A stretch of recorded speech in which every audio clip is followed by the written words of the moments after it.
It's all happening at Safari Lake Geneva. Jungle Jay Christie is here. Good to see you again. Jumbo, Don Rosen. It's good to be back in the Bell City. And no, is that what? Yeah, the Bell. No, isn't that Milwaukee? The Bell. Or we're the Cream City, aren't we? No, well, let's look City? that up at the next break. Yeah, okay. And the Safari Lake Geneva opens up on May 1st. Right. And it runs through October? October 31st. Okay.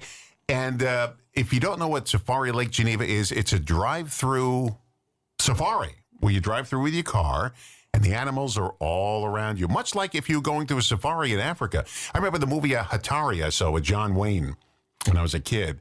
And that's what they did. They had this Jeep, but they were hunting animals in through Kenya. Well, they were bringing him back alive, actually, and that was in what Tanzania. they were doing? Okay. And Wayne said that was his favorite movie of all the ones he ever did, you know? Yeah.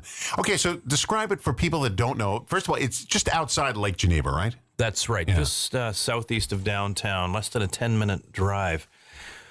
But drive you do as many times as you like in the same day. And so you can loop around. That is absolutely right. That's good. You know, you could even come in the morning and then leave, go have lunch at one of our fine dining establishments in Lake Geneva and come back after lunch, no extra charge. Oh, that's great. Okay. But unlike an African safari, these animals are coming right up and feeding from you if you so choose to purchase some of our specialty grain. So it's really quite interactive. I went to one when I was in Florida years ago. There was a drive-through safari, and these animals are bigger than you think they are. When you see an ostrich on TV, you don't realize how big they are until they walk up to your car window, and they're huge. All these animals are huge. They just look small when you see them on television. That's true, Don. And if this was years ago in Florida, it could only have been Lion Country Safari in West Palm Beach. Does that check out? That's it. Okay. Yeah, that's it. Yeah, because my parents lived in Boynton Beach, not far from there. Oh, wow. And we went through there. Yeah, I have it showed up on my memory thing a couple of days ago on my phone. And I'm looking at the animals, and I remember the car in front of us, the woman was screaming. She was terrified because the animals were coming up to her car. But what she think was going to happen when you do a drive-through? But she was terrified. She was screaming, and I see her daughter was trying to tell, I'll drive, but they tell you don't get out of the car, stay in the car, right? Because they're still animals. I mean, these are not pets. So give us a rundown of what. I mean, and then we're going to name the babies you have. But first, run down some of the animals people see when they come to Safari Lake Geneva. Well, unlike Lion Country Safari, you will see no lions. In fact, none of the animal residents are predisposed to eating our customers, which should be. They're well fed. That's right. So primarily grazing animals and things that you might find in the plains of Africa or perhaps the steppes of Asia. So things like camels and ostriches, as you mentioned, multiple types of antelope, half a dozen different species of antelope, in fact. And, of course, some of the most recognizable and iconic animals of the African savanna, including zebras and giraffes. Now, giraffes are huge. And, again, when you see them on TV, they don't look that big. But when you see them in person, and I've seen them in person, they are just huge animals. Now, how do you get this? How do you get a giraffe? Well, interestingly, both of our giraffes come from right here in the Dairy State. This is the Dairy State, right? Yeah, okay. This is it.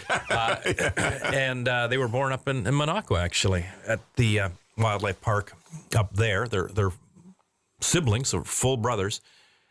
But yeah, the last giraffe imported into this country was probably in the 80s. In fact, probably in 1986, there was an import from Kenya of reticulated giraffes. But since then, no wild giraffes have been imported into the U.S. So if you see a giraffe on U.S. soil, you can be sure that was American-born or potentially born in Canada. Yeah. Okay. Give us a little background on you, because at one time you were in charge of the Racine Zoo. And was this a childhood dream to have your own safari park at one time? Yes, it was. When I was very, very young, I dreamed of being a zookeeper, and I was able to do that eventually. And then as I got a little bit older, I don't know why I thought I had management potential, but I thought maybe I'd be a zoo director. But by the time I was 10 or 11, I'd really fixated on this idea that you could probably improve on the whole zoo concept by turning it right on its head and allowing animals to roam at liberty throughout the property and confining the visitors, the customers, to cages themselves, specifically their cars, where they could safely observe even the largest animals. And then, so that had been a fixation for decades, and finally managed to bring it to fruition in 2016. So this is our 10th season. How big is the park, acreage-wise? We own 75 acres, but we're only using a fraction of that now, so there's a lot of room to expand. How many people you have taking care of the animals? So people don't realize this. Yeah, they're from May to October, but the animals still have to eat from October till May. They have to eat. They need medical care constantly. Need to be looked at. There's got to be people on the ground. So even though no money's coming in from October to May, money's going out. Yes, it sure is. We can get by day to day with 3 or 4 people out there in the winter, but when summer rolls around, we've got close to 30 people on that payroll if you include some of our interns and other seasonal staff. Yeah. So what do you feed some of these animals? Like giraffe? You're in a giraffe chow. I never heard of it. So what do you feed these animals? It must be expensive. There is a zebra chow. Is it really? Interestingly, but the food we feed the giraffes is made for folivorous animals, meaning animals that eat leaves specifically. So it's a small grain, but then they eat alfalfa and then what we call browse, which is leaves that we trim from some of the local trees to simulate their behavior in the wild, which spends a considerable amount of time stripping leaves off of trees. Now, you recently had Mazel Tov, a couple of births. That's right. And what was born there? A bouncing baby boy llama and an adorable baby girl Highland cow. Okay. Brand new residents. Just this month. Yeah. And they have no names yet. That's right. These beasts are without monikers. So maybe keep an eye on our Facebook page for your opportunity to give the perfect name to these perfect babies. Now, we were talking before we went on the air. There's a Galapagos turtle that from the Philadelphia Zoo that's been there since 1932. The turtle, they say, is 94 years old, and she just had her first babies, four turtleettes or whatever they call them, from the at the zoo. 94 years old. That tortoise has been there. That turtle, Galapagos tortoise, has been there since 1932. I mean, that's a long time. 94 years, and it was already a couple of years old when they got it. They said, but there's no way to determine the exact age. But they estimate it's 94 years old. Wow. That's a long-time resident. Now, were there any Galapagos turtles that you've seen in zoos around here? Oh, boy, that's a great question, Don. I mean, this turtle was huge. It was a huge animal, or whatever, I guess, mammal, or whatever they are. They are the largest of the land turtles. They're not the largest turtle overall. That distinction belongs to the leatherback sea turtle, which can weigh, well over 1,000 pounds. Whoa. A lot of turtle chow. That's for sure. Currently, no leatherbacks in captivity, interestingly. It hasn't been some for many years. I think there were some in Florida back in the 60s at one point, but lots of other sea turtles you can see at aquariums and zoos around the country. Now, your website, it's an interesting website. It's not Safari Lake Geneva. It's Safari Lake Geneva reservations required. Am I saying it right? We do like to underscore that. Okay. And that's... you put it in the title so people remember. That is for sure. Because even today, 10 years in, we still have people arrive and say that they had no idea that they had to make a reservation. But that's just the way it is, and that really helps us moderate how many people go through and improve the experience, because it could be, well, potential bedlam on a busy holiday weekend in the summer, if you think about it, if we just let anybody come. Is that your busiest time, like Memorial Day weekend, the 4th of July weekend? Well, every weekend Labor Day weekend sells out. Yeah. So we're not quite sure what the exact saturation point is, but you can usually buy a ticket online the same day on a weekday. And it is Safari Lake Geneva reservations required? Am I right? Yes, it sure is. So just go to, SafariLakeGeneva.com and click on Book Now to make that reservation. Okay, SafariLakeGeneva.com. I know it was always reservations required in the title there. So, yeah, family members help you out? Yes, I sure do. Not? Or is this, they say, you're crazy, you deal with this? Well, both is probably would be the answer there, Don. My wife is our director of conservation. And then the 3 kids show up in sporadically at least and pitch in every once in a great while throughout the summer. You never had an escape, did you?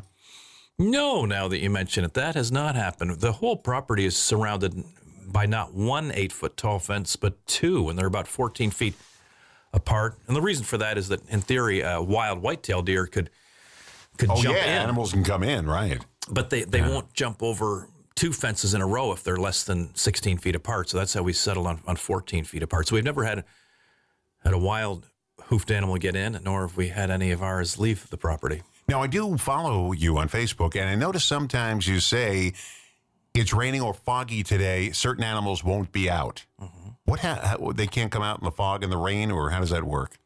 Well, since last year, in fact, and this is really recent because I was still working on this corral yesterday, we've arranged it such that on light rain days, the giraffes probably could be visible still. But historically, that they would often be inside their temperature-controlled barn during rain because they're just not fans of it.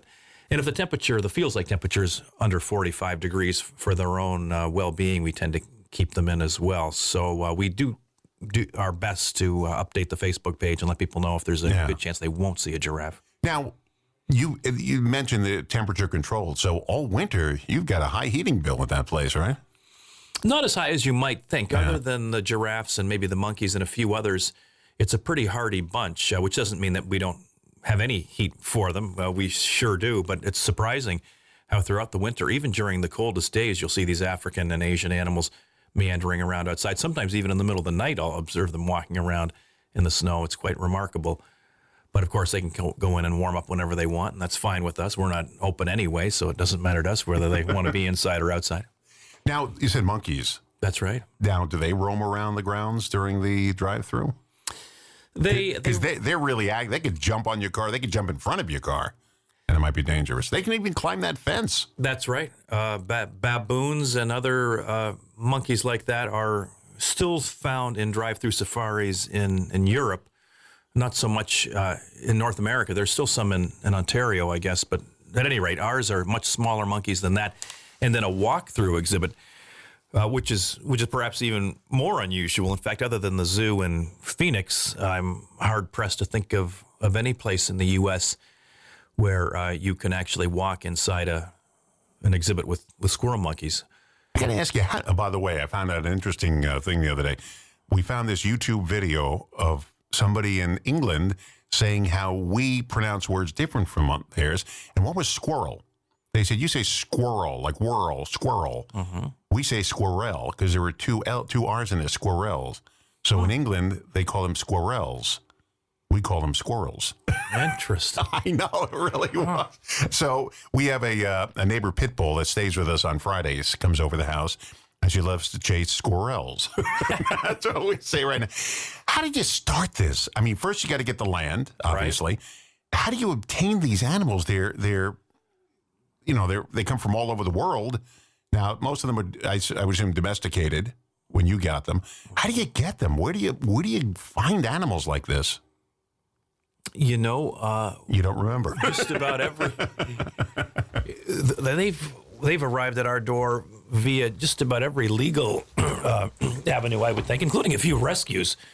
But I guess as a byproduct of being in this business for as long as I have, I do have contacts throughout the country, and some of them are from private individuals who breed these animals, but a good percentage, like those giraffes, are coming from institutions like ours that are open to the public and breeding animals like this. Man, it's got to be an undertaking to get this thing started. Because I remember when you were at the Racine Zoo as executive director, and then all of a sudden you said, I'm starting a safari in Lake Geneva, and you did it. That's pretty much how it happened. Now, I hate to bring this up because this is kind of an off thing. Someday you're not going to be here. We're all not going to be here someday. Do you have plans for the safari after you go? Because you never know when it can happen. And you've got a lot of animals there that need care, and you are the guy in charge. and you're the animal person. You're the expert on these. Did you make plans someday? Well, you're not the first person to ask me this, Don. I think my mother-in-law was the first one when I got my first camel, and she said, well, how long does a camel live? And I said, 40 years. And she looked at me and was clearly doing the math in her head and was like, well, who's going to... Like, let me get a calculator. Hold on a second. 40, you'll be 120 at that point. And So we haven't abandoned all hope as it relates to one of our 3 children taking up the mantle, but my wife is my junior and presumably would come up with a good plan in the meantime. But I think once the kids get in college, we'll probably sit them down and have a more serious conversation about that. It's probably worth mentioning we haven't gone all in on making some of these just over-the-top investments in exhibits like you might see at a zoo with artificial rock work and indoor exhibits, et cetera, just because in the event that someone wanted to acquire that property and do something other than a zoo with it, we figured we probably don't want to have hundreds of millions of dollars of infrastructure in there that they'd have to remove if they want to. It's kind of sad. This was a bad thing I brought up. Yeah, you're making me a little... Now I feel bad. I don't feel bad for you. I feel bad for the animals. Because you're going to go, and that's it. We're all going to go. But I feel bad for animals because they live different lives and they don't know. Yeah. I saw a video the other day, and it broke my heart. And I even hate to bring it up, but there was a gentleman, he was dying, and they brought his dog in to be with him on his last moments. And the reason was because the dog would know that he died. And if the dog didn't know, he'd be sitting at home waiting for him every day to come home, having anxiety. Where is he? Where is he? Where is he? So they brought the dog in to lay on his chest in his last seconds of life. So now the dog knows what happened to him, and he won't be sitting there at home waiting all the time. That's an interesting thought. So when you're in your bed someday, we're going to bring in all the animals. Yeah, that's a great idea. Bring the monkeys in. Yeah. Bring the baboons in. Can we do it on the air, Don? Or that might be novel. Have you lie in state right here with all the animals parading through. Sure. But that was an interesting thought. I never gave thought to it. So this way the dog knows what happened to his master. I am sad. Let's stop at that. This is a bad topic to bring up. Okay, so let's review here real quickly. It's Safari Lake Geneva opens up May 1st. That's tomorrow.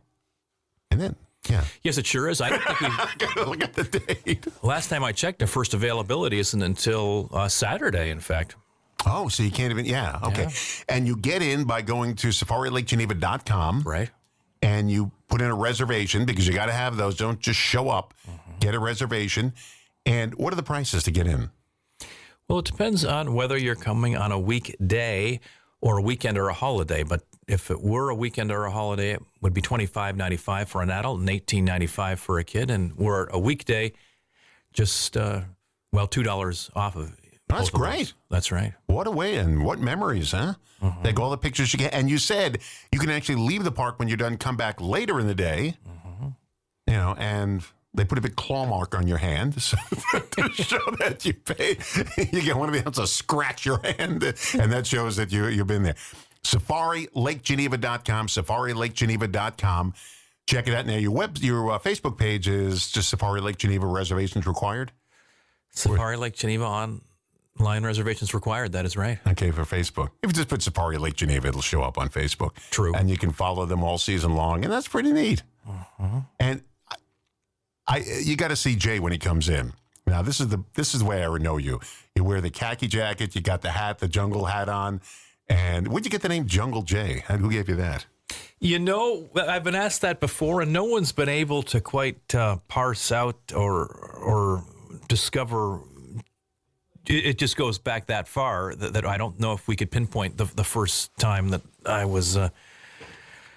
I like to joke that my parents named me that because they had some foreshadowing that this would be my career, but I think it was after I was born that I picked it up. Yeah. My parents named me Don. That's how I got my name. That's for sure. I was telling you earlier, I didn't have a name on my birth certificate. So I heard. Yeah, it just was blank. When I went to get my driver's license or passport, I forget what it was. I said, we can't accept this. There's no name on it. And so I had to write back. And luckily, it was very easy. I had to write back to the city of New York. Luckily, it was easier than I thought. And they said, yes, we have it here. We'll just make you a copy and send it to you. I thought it would be a whole big rigmarole to get it, and it wasn't. It was pretty easy. Thanks for coming in, my friend. Anytime. Okay, Safari Lake Geneva opens up May 1st, runs through October. Reservations required. Just go to SafariLakeGeneva.com, SafariLakeGeneva.com. Check it out. And then take a weekend day or a weekday. If you're on vacation, take the kids. They'll be on summer break coming up soon. And just enjoy the day. And I'll tell you something. I went to the Catskill Game Farm when I was a kid. We used to go there all the time. And you're familiar with the Catskill Game Farm? It's not there anymore. I am through reputation only. Yeah, I was never able to make it there. Yeah, it's not there anymore. I can remember everything about that when I was 7 years old, 8 years old. We were there every year to the Catskill Game Farm, upstate New York. And you never forget those things when you're a kid. So bring your kids, and who knows, they may be the next Jungle Jay. You never know. That's right. And people have to get interested somehow in taking care of animals. Well, thank you, my friend. I do appreciate it. My pleasure. And we're going to have you back when the season gets going. And tell us, you call me up on the phone. We'll do a phoner and tell me what the names are when you find out what they are. The new baby llama and the new baby. It's not a yak, or an ox. What'd you call it? Highland cattle calf. Okay. Yeah. I didn't know you have cows there, huh? That is right. All right. You milk them? That I've never tried. We do have water buffalo, too. And, of course, the original mozzarella cheese comes from water buffalo. And I know we got to take Paul Harvey here, but I got to tell you, we were out in South Dakota, a lot of buffalo out there. We were at Custer National Park, and we saw a bison in the distance. And my wife said, I don't think that's real. I think it's a cardboard cutout. It hasn't moved in about 15 minutes. And I think they put that there for people driving through the park. And we're staring at it. I'm sure it was real, but it didn't move. And we took a video of it.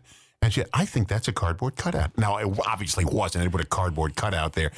But I didn't see it move. And the video we have is just standing there doing nothing. But, we thought it was there for the tourists. And, well, anyway. Thank you, Jungle Jay. I do appreciate you coming in. Jungle Jay Christie from Safari Lake Geneva, SafariLakeGeneva.com. The sun's rising.